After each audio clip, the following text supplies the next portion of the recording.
Hello viewers and welcome to your Friday edition of Erongo Talk. I am your host Frida Maloto.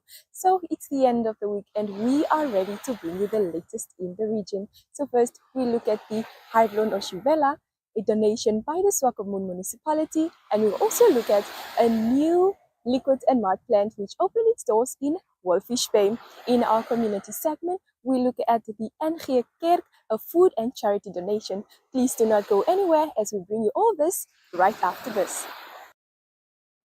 Good day viewers and welcome to this week's edition of Erongo Talk. My name is Leandria Mouwer. I am your host Frida Maloto. I am Emerita Shikesho.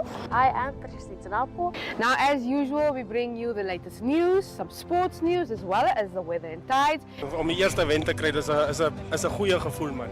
Yes. Is that the goal, Joy? Yes, that is currently the goal. Phenomenal. I feel nice creative team.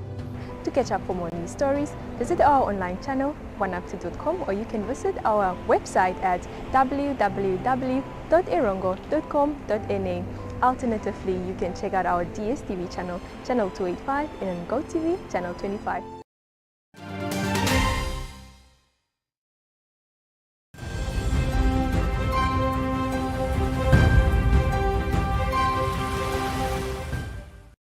Well, in our first news, the Hydlon Oshivela project has shared that it has secured its first offtake agreement with a German metal processing company. It's one thing to build something new, to create something new and to have a vision about the green industrialization. We have showcased now that we can do it, and we can do it with the beautiful, diverse youth of Namibia and people of Namibia, that we can create something that the whole world will have a look at.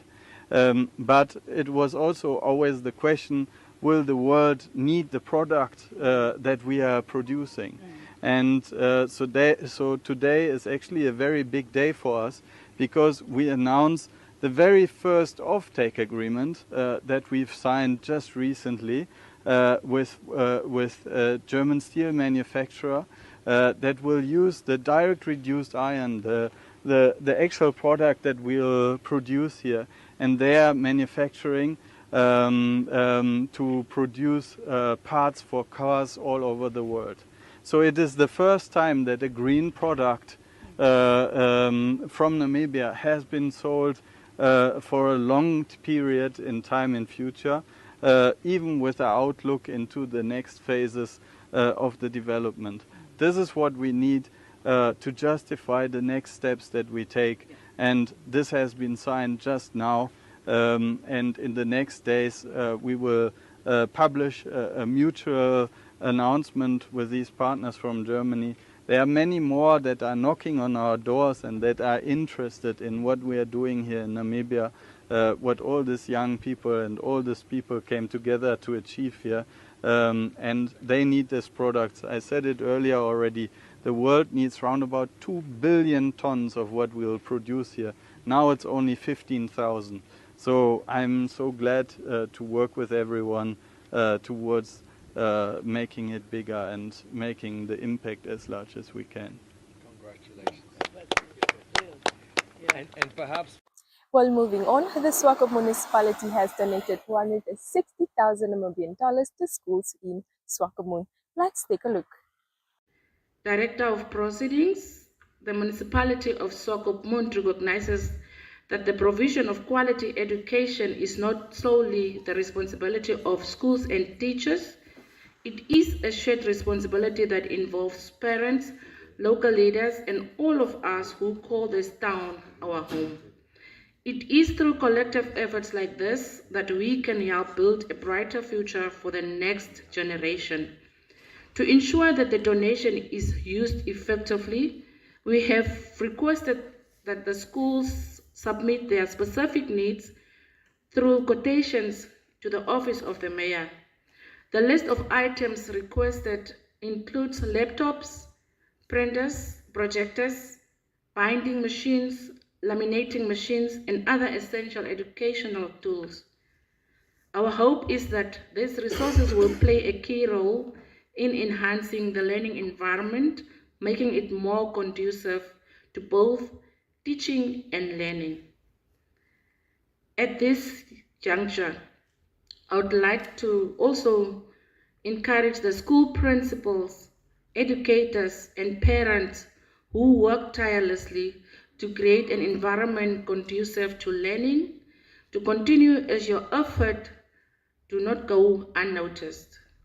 Let us continue to work diligently to ensure that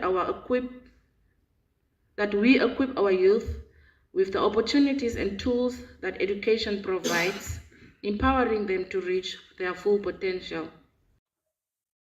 Well, thirdly, the opening launch of the Baker Hughes new liquid and mine plant took place yesterday in Wellfish Bay. Minister of Trade and Industrialization, Lucia Ipumbu, who delivered a keynote address, talks about the significance of the project. Please stay tuned. The grand opening and launch of Namibia's first liquid mud plant. This initiative is key in advancing our broader strategy for energy sector expansion and ultimately support our urgent call for creation of jobs, especially to the youthful young Namibians. And I'm delighted to note that those engineers are youthful. And so does the many faces that I'm seeing in the room. So this launch of the liquid mud plant, as we are witnessing it here today, will produce drilling fruits locally for offshore operations. And I note it as a major step forward to nurturing our domestic oil and gas industry. We are also informed that the Wellfish Bay facilities includes the maintenance and repair base, which is aimed to support the ongoing activities of offshore exploration. And all these efforts are driven by the significant discovery and investments by global energy players. The liquid mud plants will play a crucial role in offshore exploration in Namibia through the production, the storage, and delivery of synthetic oil. And finally, the Swakopmund and Kerk held their last food and faith outreach program, giving food for the tummy and food for the soul. Please stay tuned as up next we bring you the interview. You are most welcome to check out our website that's at www.erongo.com.na for the latest news in the region.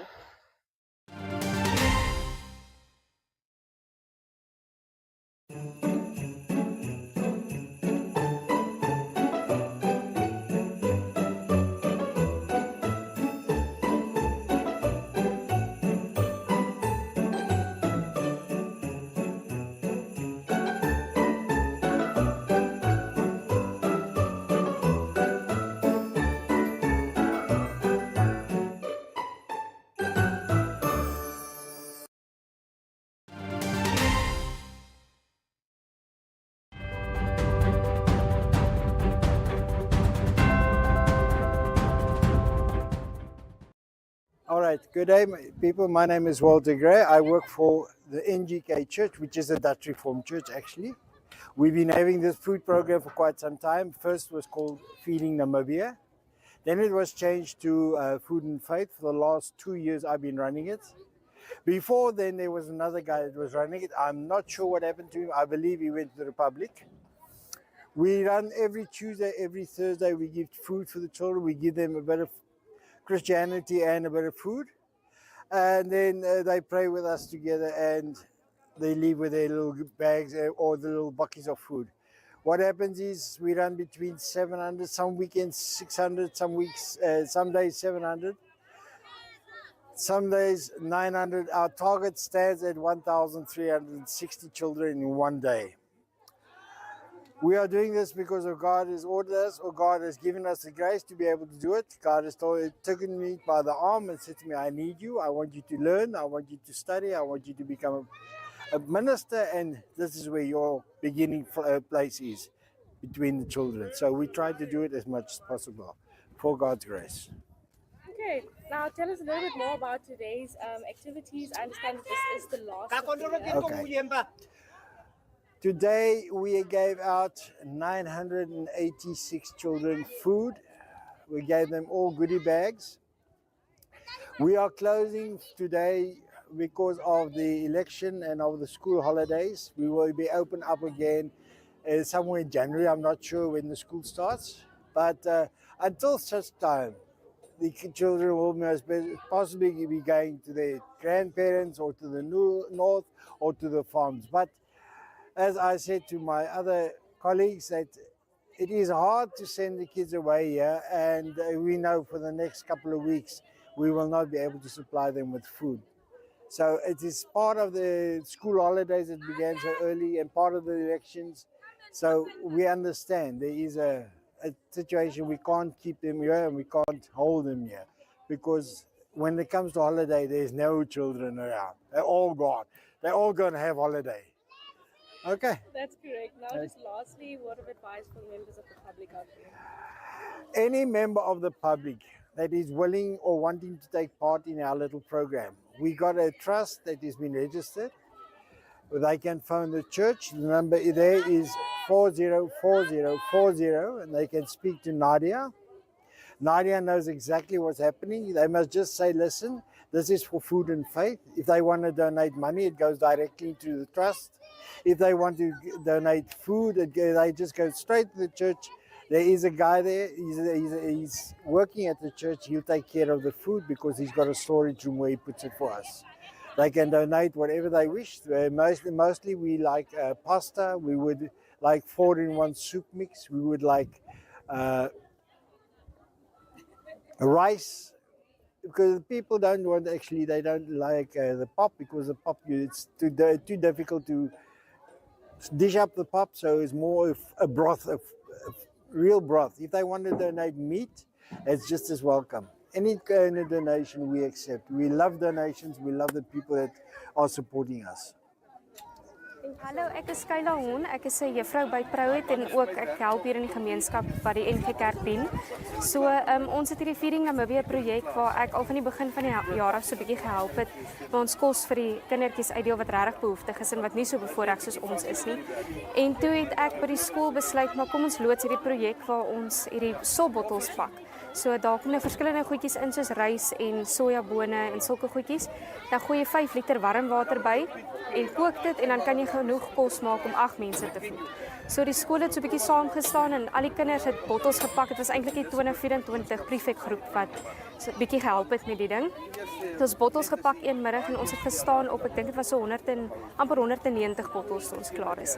Ja, en toe het ons dit nou vandag hier uitgedeel en ek hoop regtig dat dit 'n verskil maak aan die mense wat nie so bevoorreg is soos ons in se lewens, want ja, die Here dien regtig vir ons of gee vir ons so baie en dit is net ons plig om ook te deel met die wat minder as ons het. So ja, dit was maar die doel agter dit. Nee, dis nogal baie interessant. Is daar enige iets wat ons nog voor kan verwag? Alles dit nou volgende jaar of Kersfees wat ek julle aan die gang hou? Ja, jy sien ons wil definitief by die skool ook die projek verder vat. So ek hoop om met die 2025 prefekgroep ook verder te gaan daarmee. Dat ons weer sommer hierdie keer 300 bottels kan pak en weer kan kom uitdeel. Want ja, daar's altyd hongersnood, so ons moet help waar ons kan. Ja. Go get.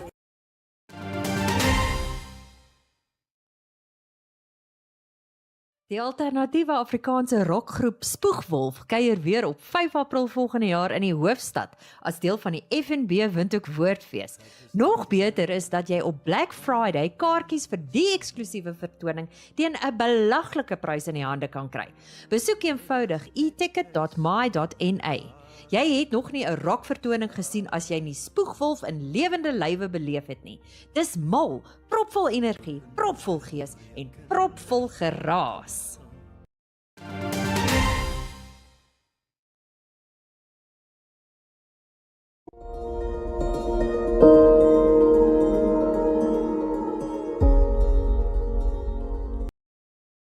Okay, joining me here is Ralph Mertens, manager here of the Atlantic Self-Catering Apartments, and we're sitting here in one of their luxury suites. Now, Ralph, please tell us a bit about Atlantic Self-Catering Apartments here in Swakopmund. Okay, you mentioned luxury suite. It's not actually a suite. It could be, but they are Atlantic, or they are apartments. Yes. All of them are apartments. They're self-catering. We've got 8 of them. They're all on the first floor. And yeah, there's a 2-bedroom one.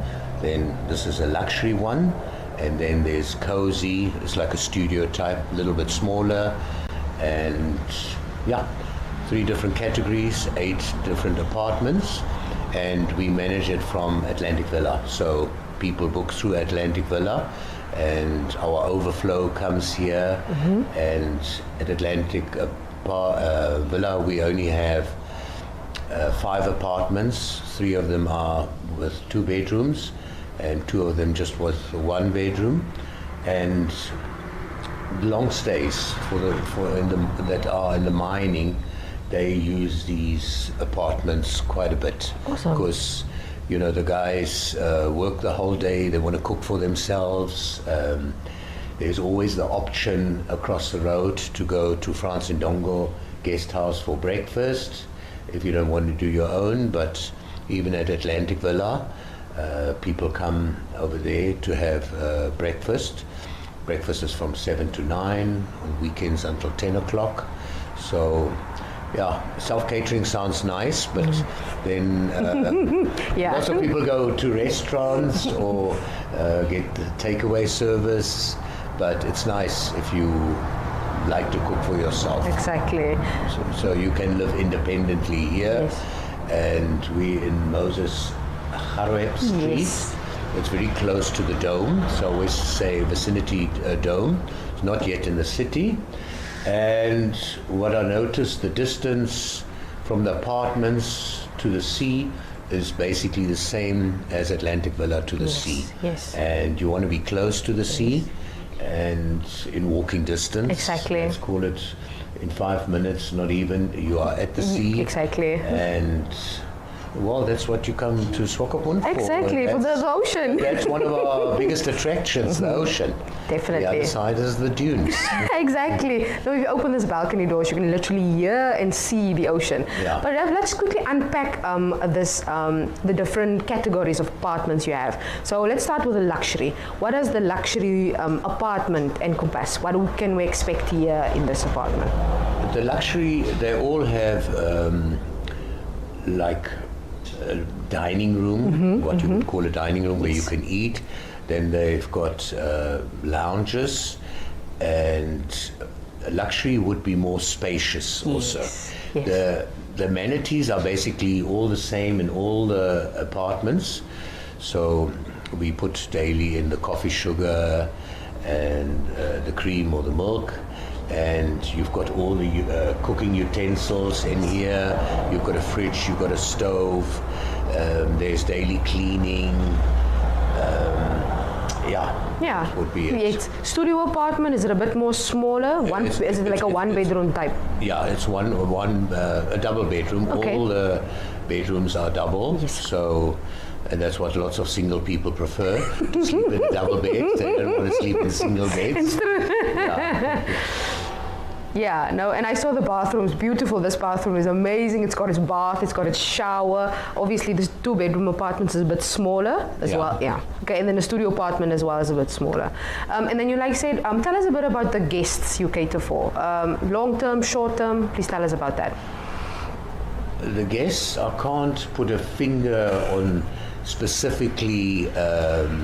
So you've got a variety. We got a variety. Awesome. Just like if I have to tell who are our clients at Atlantic Villa, then obviously it's tourist season, Yes. so we've got the tourists. And with that, we've got buses and we've got the self-drive. Then we have the corporates from Namibia, corporates from South Africa, or from all over the world.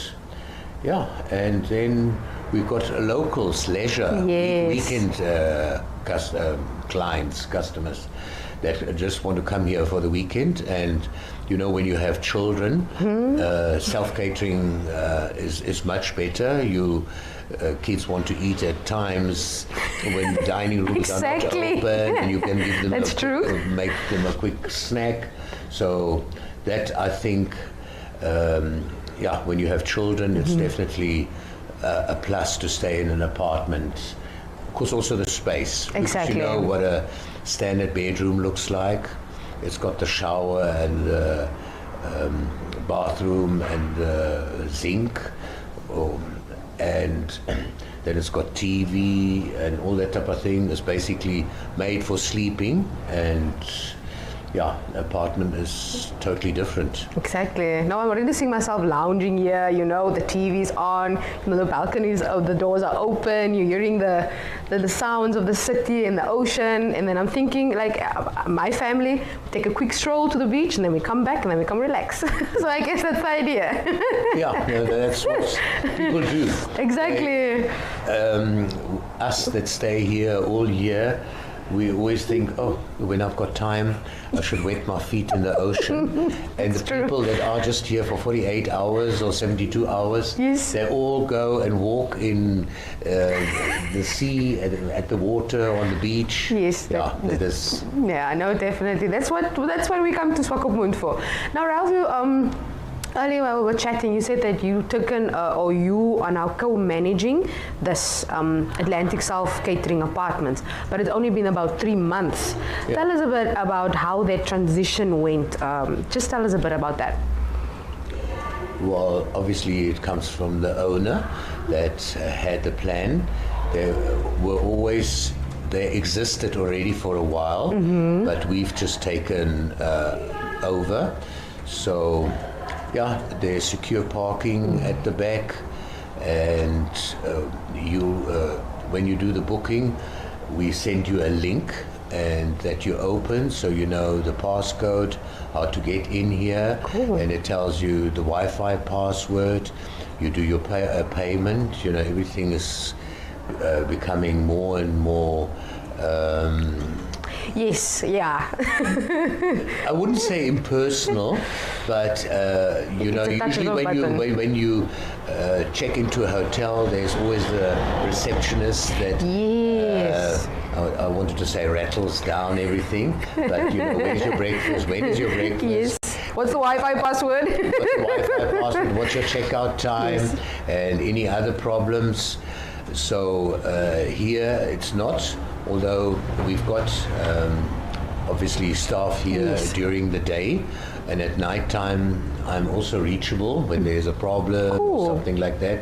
We come around here because, you know, Murphy's Law, the aircon might not be working or a TV might not be working, or there's problems. So it's an easy check-in actually. Yes. You get your passcode, and then there's a little safe. You get your key and you check in. Awesome. That's obviously after payment that we made and all that type of thing.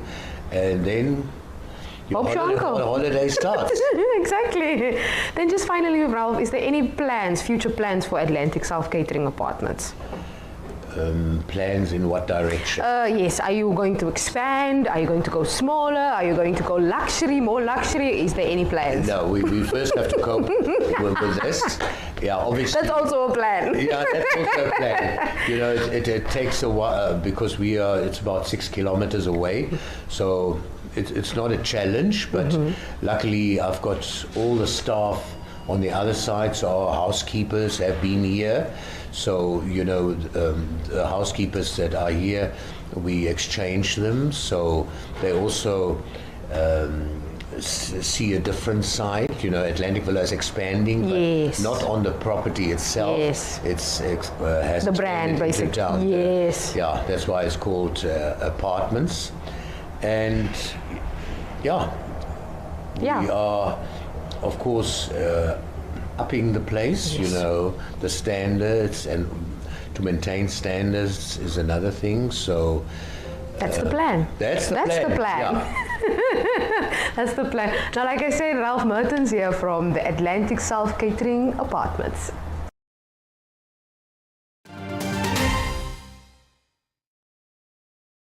This Black Friday, experience Namibia for less with Enjoy Travel. From the north, with deals in Katima Mulilo, Rundu, and Outju, to the breathtaking coastline of Swakopmund and the majestic sands of the dunes and the Kalahari. Enjoy amazing discounts, up to 60% off on accommodation and dining. Don't miss out.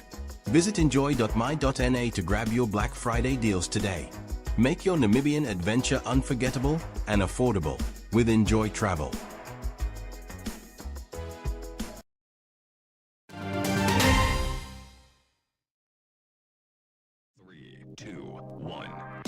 There's a fun weekend on the cards for you.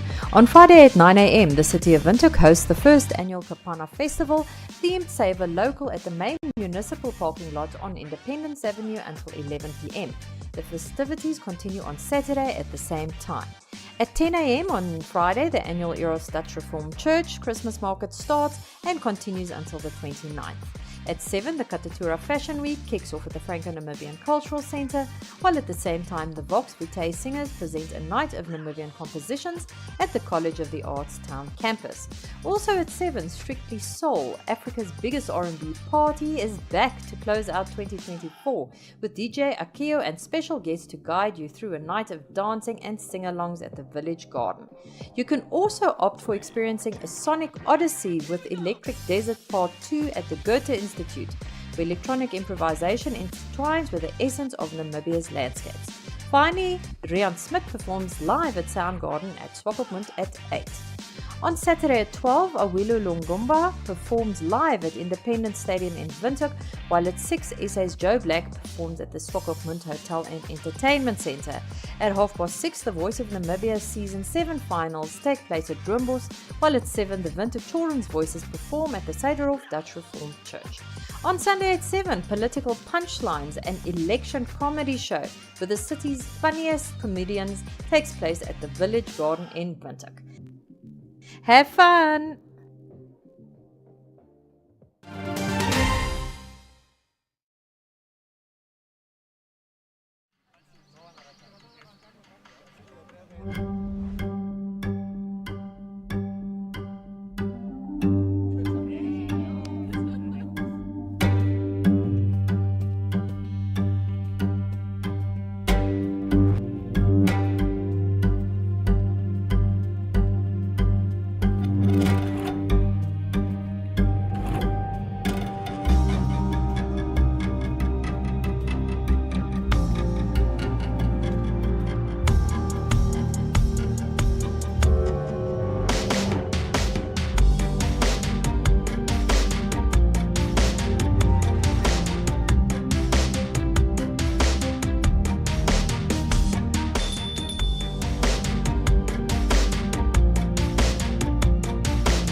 Well, viewers, that brings us to the end of today's news. To catch up for more news stories, you're welcome to check out our website. That's at www.erongo.com.na. You can also check out our online channel, that's 1up2, and our DSTV channel, channel 285, and on GoTV, channel 25.